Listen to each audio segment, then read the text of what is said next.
The bass from the underground club vibrated through the cracked asphalt. It was 3:47 a.m. and Zara Martinez stood alone on the rooftop of a half-demolished building in the warehouse district, her combat boots planted on the edge. She wore ripped black skinny jeans with a chain wallet, a cropped band tee showing her midriff, and a vintage denim jacket covered in patches and pins. Her dark curls were pulled into a messy bun, mascara smudged under her brown eyes. The city sprawled below like a circuit board of broken dreams. Neon signs flickered in the distance. She held her phone, staring at the last text from her sister. Read but never answered. That was 4 months ago. Footsteps crunched on gravel behind her. You planning to jump or just thinking about it? Zara spun around. A guy stood there in the shadows, hands in the pockets of his black bomber jacket.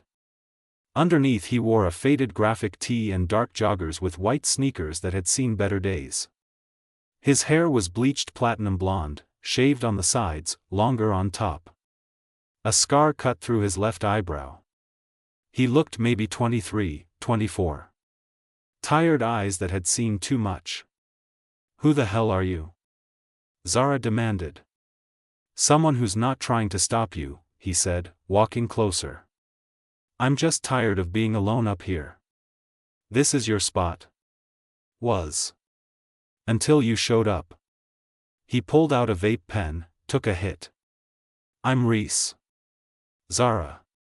He sat down on the ledge like it was the most natural thing in the world, legs hanging over 6 stories of nothing.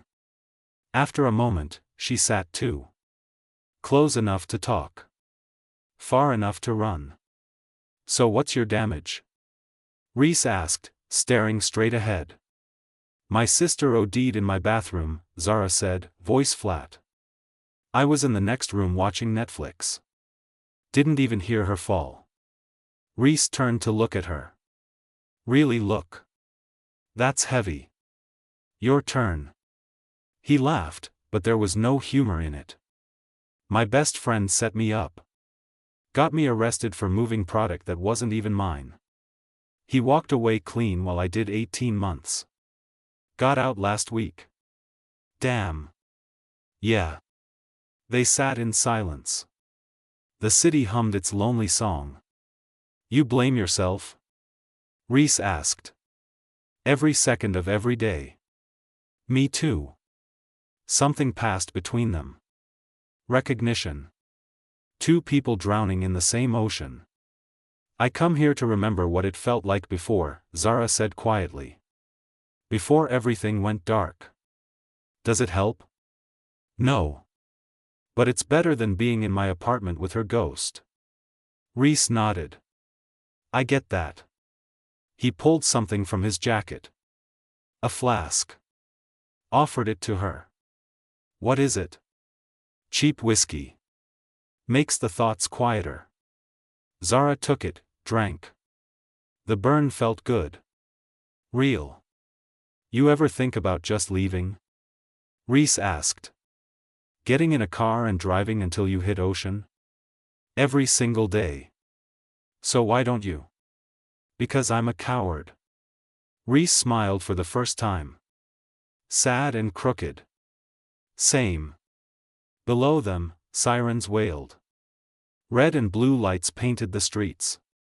That's probably for someone we know, Zara said. Always is. She stood up, brushed gravel off her jeans. I should go. Wait. Reese stood too. Tomorrow night.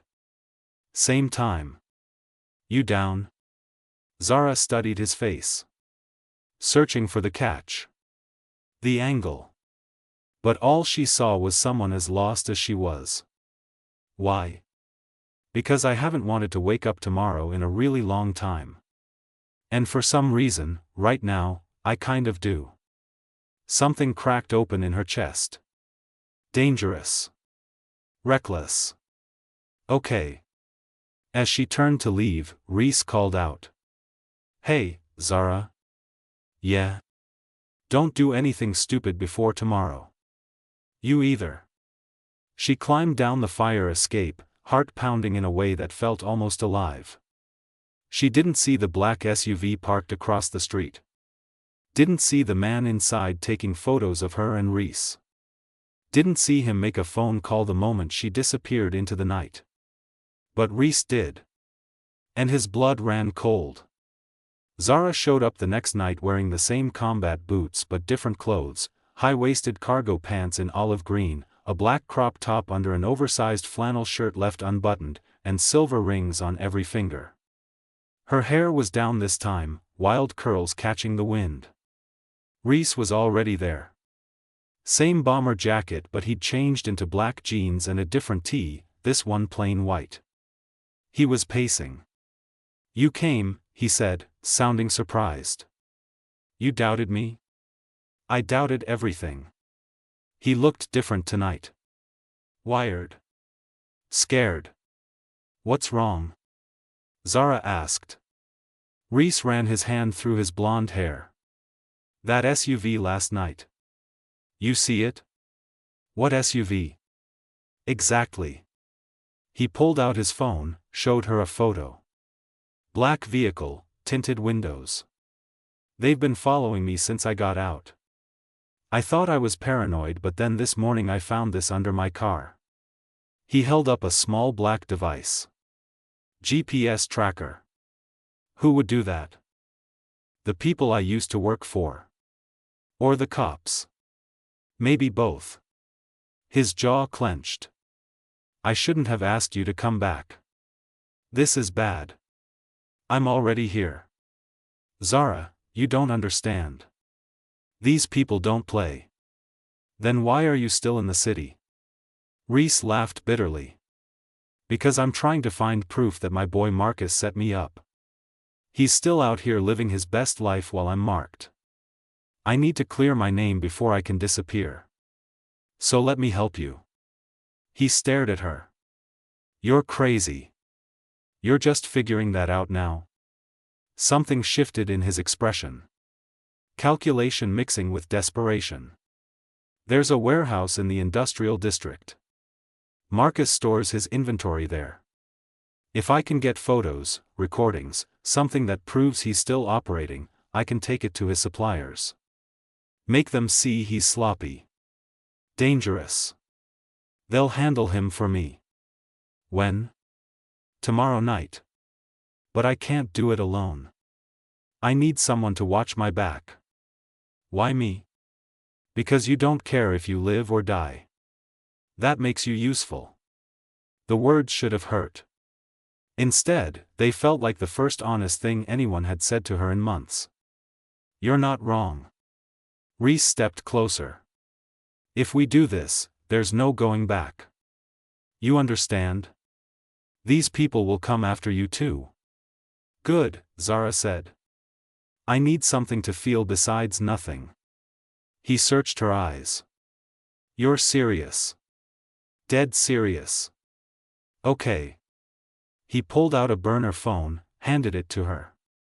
"Memorize this number. Don't save it. If something goes wrong tomorrow, you call me once and then you run. Don't look back. Don't be a hero." Zara took the phone. "What's in it for me?" Reese smiled. "Dangerous and real. A reason to wake up. Same as me. Deal." They shook on it. His hand was warm, calloused. When he didn't let go right away, electricity sparked between them. "You ever think about what normal people are doing right now?" Zara asked.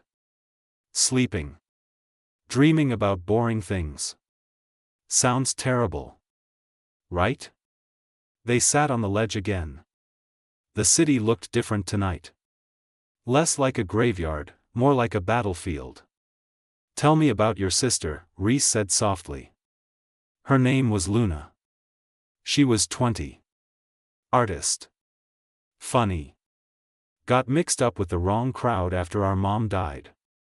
Zara's voice cracked. "I tried to save her.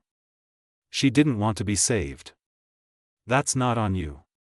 "Feels like it is." Reese was quiet for a moment. "Marcus was my brother. Not by blood. But we grew up together. Foster system. Had each other's backs through everything. His fists clenched. Until he decided I was worth more to him in a cell. People are garbage. Facts. A helicopter passed overhead. They both ducked instinctively. You ever been in love? Zara asked suddenly. Reese turned to her. Once. She left when I got arrested. Can't blame her. I never got the chance. Luna took up all my time. Maybe that's for the best.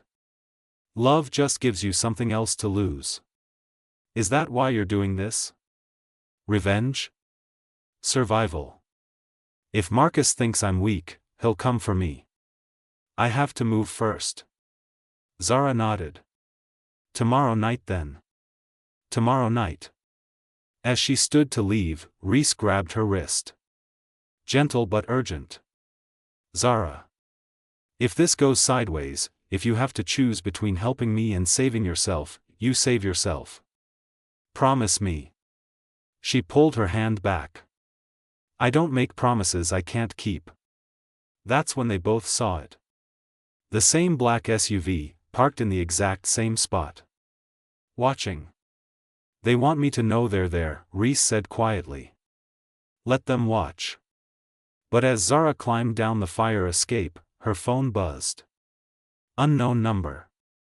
The text message made her blood freeze. Stay away from Reese Carter or your sister's death won't be the only tragedy in your family. Zara didn't tell Reese about the text. Instead, she showed up at the meeting spot wearing all black, fitted tactical pants with straps and buckles, a long-sleeve compression shirt, her denim jacket over it, and the combat boots. Her hair was braided back tight. She looked ready for war.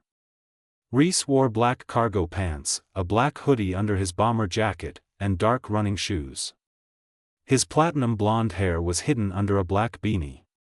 You good? He asked, studying her face. Perfect. Liar. He handed her a small flashlight and a pocket knife. Just in case. The warehouse loomed in the distance like a sleeping beast. Broken windows. Rusted metal. The smell of oil and decay. They moved through shadows. Reese knew every camera angle, every blind spot. He'd planned this perfectly. How do you know all this? Zara whispered. I used to work here. Before. They slipped through a gap in the fence. The warehouse door was unlocked. Too easy. Inside, it was darker than Zara expected. Their footsteps echoed on concrete. Reese led her through a maze of shipping containers and wooden crates. Then they heard voices. Told you he'd come back. Lights flooded the space. Zara's eyes adjusted. 15 guys surrounded them. Some had guns. Standing in the center was a tall man in an expensive leather jacket, designer jeans, and pristine white sneakers. Gold chains. Perfect fade. Cold eyes. This had to be Marcus. Reese, Marcus said, smiling. Brought a date to your own funeral? Reese stepped in front of Zara. Let her go. She's got nothing to do with this. That's where you're wrong, little brother. Marcus pulled out his phone, showed them something. She's been following my operation for weeks. Taking photos. Recording conversations. Working undercover. Zara's blood turned to ice. That's insane. Is it? Marcus swiped through his phone. Photos of Zara. Outside clubs. Near the docks. Places she'd never been. Photoshopped. Fabricated. You set this up, Reese said, voice shaking with rage. You knew I'd come here. Obviously. You're predictable. Marcus walked closer. See, when you got out, I realized you were a problem. Loose end. But killing you would raise questions. Too messy. So you what? Framed her too? Better. I made it look like you two were working together. Now when you both disappear, the suppliers will think you tried to rob them. Problem solved. Reese lunged at Marcus, but two guys grabbed him. Slammed him against a container. Don't touch him. Zara screamed. Marcus turned to her. You know what's funny? You actually weren't part of the plan. But then you showed up on that rooftop. Perfect timing. A broken girl with nothing to lose. You made this too easy. You sent that text, Zara said. What text? Reese gasped from the ground. Marcus laughed. Oh, this is even better than I thought. You didn't tell him? Secrets already. How romantic. What text? Reese demanded. Marcus showed him the screen. Reese's face went white. You threatened her family and she still showed up, Marcus said. That's either loyalty or stupidity. Either way, it ends the same. Wait, one of Marcus's guys said, holding up his phone. Boss, we got a problem. Cops are 2 minutes out. Someone called it in. Marcus's smile vanished. What? Anonymous tip. They know about the shipment. Chaos erupted. Marcus's crew scattered. Sirens wailed in the distance. Marcus grabbed Zara by the throat. You set this up. I didn't, Zara choked out. I swear. Reese broke free, tackled Marcus. They crashed into crates. Fists flying. Blood spattering. Reese, we have to go. Zara screamed. But Reese wasn't listening. He had Marcus pinned, hands around his throat. You took everything from me. Reese, stop. He's not worth it. Red and blue lights flooded through the windows. Doors burst open. Police. Nobody move. Zara grabbed Reese, pulled him off Marcus. They ran. Through the warehouse. Out the back. Into the night. Behind them, gunshots. Shouting. The world exploding. They ran until their lungs burned. Ended up in an abandoned subway tunnel. Collapsed against the wall. Gasping. Bleeding. Alive. Who called the cops? Zara asked between breaths. I don't know. I don't care. Reese grabbed her face. Why didn't you tell me about the text? Because I wasn't going to let them scare me away. You could have died. So could you. They stared at each other. Faces inches apart. Blood on their clothes. Fear and adrenaline mixing into something else. Reese kissed her. Hard and desperate. Like drowning. Like breathing. Zara kissed him back. Tasting copper and chaos. When they finally pulled apart, Reese rested his forehead against hers. This is so messed up, he whispered. I know. We can't go back. I know. They'll hunt us. Let them. Reese pulled out his phone.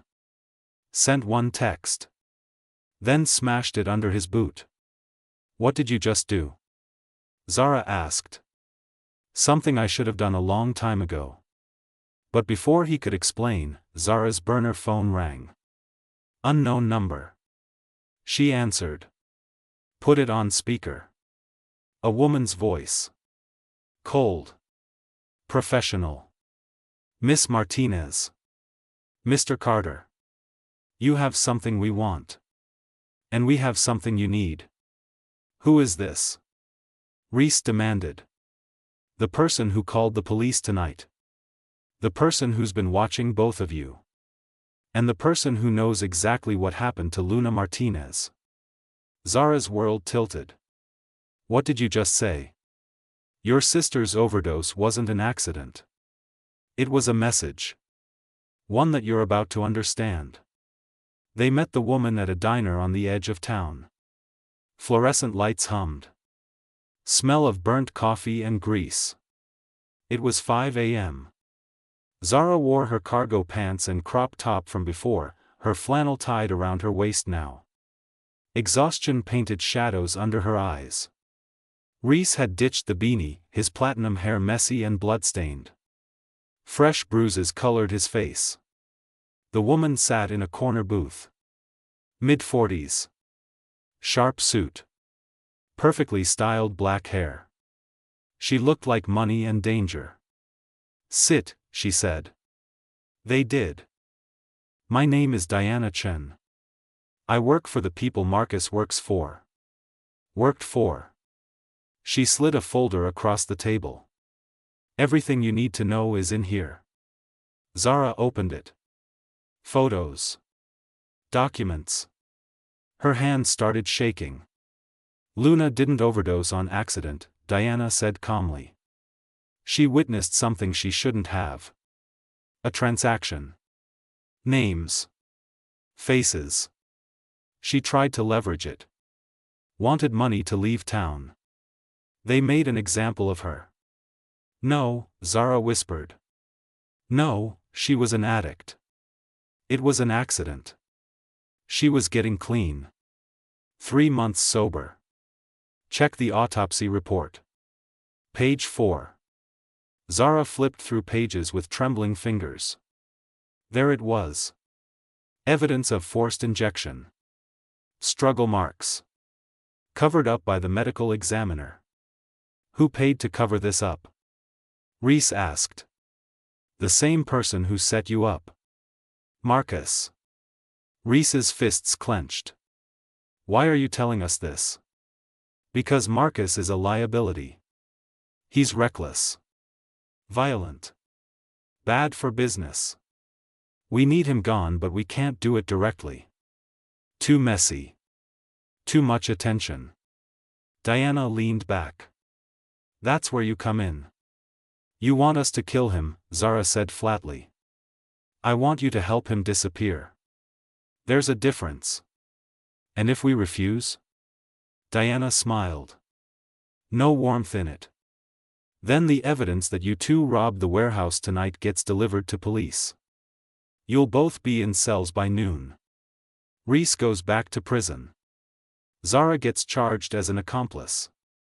Your futures end." "You made those fake photos," Reese said. "Obviously. But they're very convincing.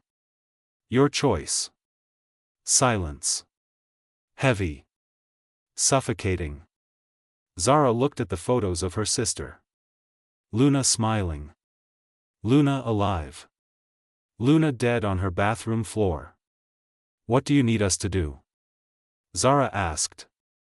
Diana pulled out a burner phone. "Marcus is hiding at a safe house. I'll send you the address. Get him to meet you. Somewhere isolated. We'll handle the rest. How do we get him to trust us?" "Tell him you have the evidence he thinks you stole tonight. Tell him you'll trade it for your freedom. His ego won't let him resist." Reese shook his head. "This is insane." "This is justice," Diana corrected. "For Luna. For you. For everyone he's destroyed." "And after?" Zara asked. "What happens to us?" "You disappear. New identities. Clean slate. Money to start over.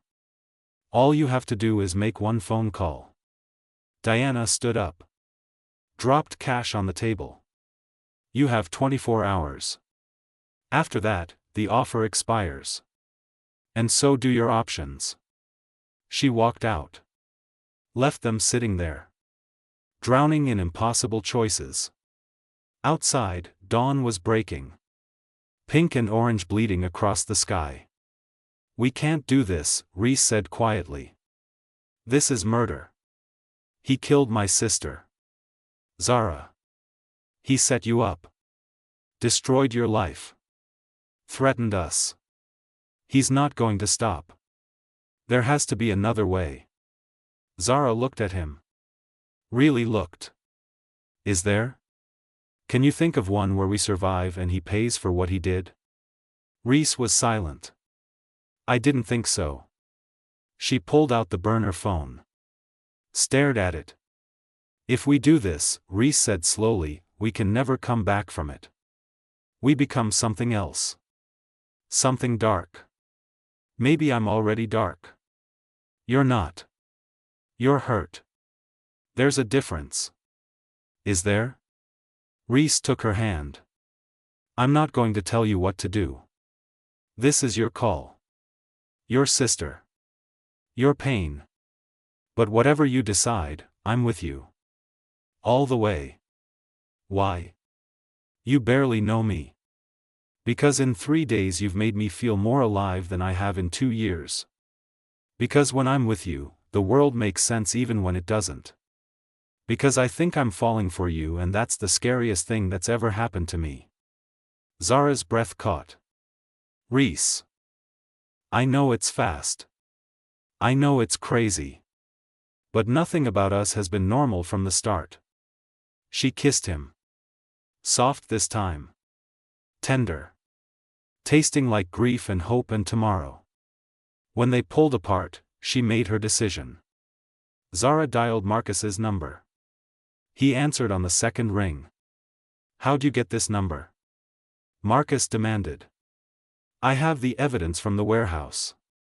The real evidence. Names. Transactions. Everything. Silence. Then, you're bluffing. Am I? The security footage from camera 6 shows you meeting with Detective Morrison. Taking payments. Want me to send it to your bosses? More silence. Longer this time. What do you want? A trade. The evidence for our freedom. You leave us alone. Forever. Where? The old factory on Riverside. You know the one. Tomorrow night. 10 p.m. Come alone. How do I know this isn't a setup? You don't. But you can't risk me sending this footage. Your call. She hung up. Reese stared at her. There is no footage, is there? No. So what's the plan? We meet him. We let Diana's people do what they do. And we run. And live with it for the rest of our lives. Better than dying with regret. They left the diner. Walked into the morning. 2 broken people making broken choices. But neither of them saw Diana watching from across the street. Didn't see her make a phone call. Didn't hear her say, they took the bait. Move to phase 2. Because this wasn't about Marcus at all. This was about something much bigger. Something that would destroy them both. And Zara and Reese had just walked straight into the trap. The old factory stood like a corpse against the night sky. Broken windows. Crumbling brick. Smell of rust and rain. Zara wore her combat boots, black jeans, and a leather jacket she'd stolen from a thrift store. Her hair was loose. Wild. She looked like a warrior. Reese had changed into dark cargo pants and a black tactical jacket. His platinum hair caught the moonlight. They stood in the center of the empty floor. Waiting. You scared? Reese asked. Terrified. You? Same. He took her hand. Squeezed once. Footsteps echoed. Marcus emerged from the shadows. Alone. He wore his signature leather jacket and designer clothes. Confident. Cocky. Where's the footage? He demanded. Where's our guarantee? Zara countered. Marcus laughed. You really think you have leverage here? You're standing in the middle of nowhere with nothing. Wrong. Zara held up a phone. The footage is uploaded to a cloud server. If I don't enter a code every hour, it gets sent to everyone. Your bosses. The cops. The media. You'll be done. Marcus's jaw tightened. Smart. Stupid. But smart. We just want out, Reese said. Let us walk away. You never see us again. Can't do that. You know too much. Then we all lose. That's when the lights came on. Blinding. Figures emerged from every corner. Diana's people. Armed. Professional.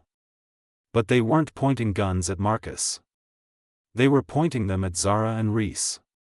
What is this? Reese demanded. Diana stepped forward. Evolution. Marcus smiled. Took you long enough. Zara's blood turned to ice. You're working together. Always have been, Marcus said. I needed to disappear. She needed someone to take the fall for a shipment that went missing. You two were perfect. The warehouse raid, Reese breathed. The missing product. That was you. $10 million worth. Except our partners think it was stolen by two desperate criminals. Diana pulled out a tablet. We have footage of you two entering the warehouse. Taking crates. Loading them into a van. All fabricated. All perfect. Why? Zara asked. Why go through all this? Because bodies raise questions. But criminals on the run? That's just Tuesday. Diana checked her watch. In 10 minutes, this factory explodes. Gas leak. Tragic accident. 2 fugitives caught in the blast. Case closed. You're insane, Reese said. I'm efficient. Marcus walked over to Diana. Kissed her. We should go. Wait. Diana turned back to them. I almost forgot. Zara, your sister? I lied. She really did overdose. Accident. No conspiracy. Just a sad junkie story. Zara lunged at her but Reese grabbed her back. Let her go, he whispered. She wants you to break. Don't give her that. Diana and Marcus headed for the door. Their crew followed. Nothing personal, Diana called back. Just business. The door slammed. Locked. Timer started counting down on the wall. 8 minutes. There has to be a way out, Zara said, pulling at doors. Windows. Everything sealed. I don't think there is. Don't say that. Reese grabbed her shoulders. Look at me. Zara. Look at me. She did. Tears streaming. I need you to know something. These last few days with you? Best of my life. And I don't regret a single second. Stop talking like that. There's a ventilation shaft. In the north corner. Big enough for one person. Zara's eyes widened. No. You have to go. Not without you. One of us needs to survive this. Tell the truth. Make them pay. Reese, please. I was dead the moment I got out of prison. But you? You have a chance. Take it. I can't lose you. He cupped her face. You're not losing me. I'm setting you free. The timer hit 6 minutes. Reese kissed her. Hard. Desperate. Final. Then he shoved her toward the shaft. Go. Now. Reese. Go. She climbed. Hands shaking. Heart breaking. At the top, she looked back. Reese stood in the center of the floor. Smiling. Sad. Beautiful. Live for both of us, he said. The shaft closed behind her. She crawled through darkness. Heard the explosion. Felt the heat. Kept moving. She emerged on the roof. Gasping. Sobbing. Alive. Below, the factory burned. Orange flames consuming everything. Everyone. Zara screamed into the night. Raw. Broken. Empty. But in her pocket, her phone buzzed. She pulled it out. Unknown number. A text. I uploaded real evidence before we came tonight. Everything. Diana. Marcus. All of it. Server in my apartment. Passcode, Luna's birthday. Finish this. A second text. Thank you for making me remember what living felt like. Zara collapsed on the roof. Crying. Laughing. Dying inside. 3 months later, Diana and Marcus were arrested. The evidence was overwhelming. Trials. Convictions. Life sentences. Zara testified. Anonymous. Protected. After, she disappeared. New city. New name. New life. But every night, she went to a rooftop. Any rooftop. And she talked to the stars. Told Reese about her day. About the therapy. About the art she was making. About how she was learning to live again. I miss you, she whispered to the sky. Every single second. The city lights blinked below. Indifferent. Eternal. Zara pulled out a small box. Inside was a silver chain. The one Reese wore. Found in the wreckage. The only thing that survived. She put it on. Felt the weight against her chest. You saved me, she said. So I'm going to live loud enough for both of us. Wind blew through her hair. For a moment, she swore she heard his laugh. Somewhere in the universe, two broken souls had found each other in the darkness.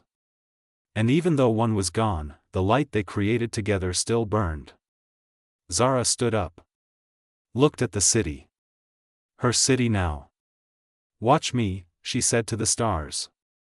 To Reese. To herself. And she jumped. Not down. Forward. Into the rest of her life. The end. Which moment shocked you the most? Drop your thoughts in the comments. If you love intense drama with unexpected twists, smash that like button. Subscribe and turn on notifications so you never miss our next story. Where are you watching from? Tell us your city or country below. Coming next, another jaw-dropping story you won't want to miss.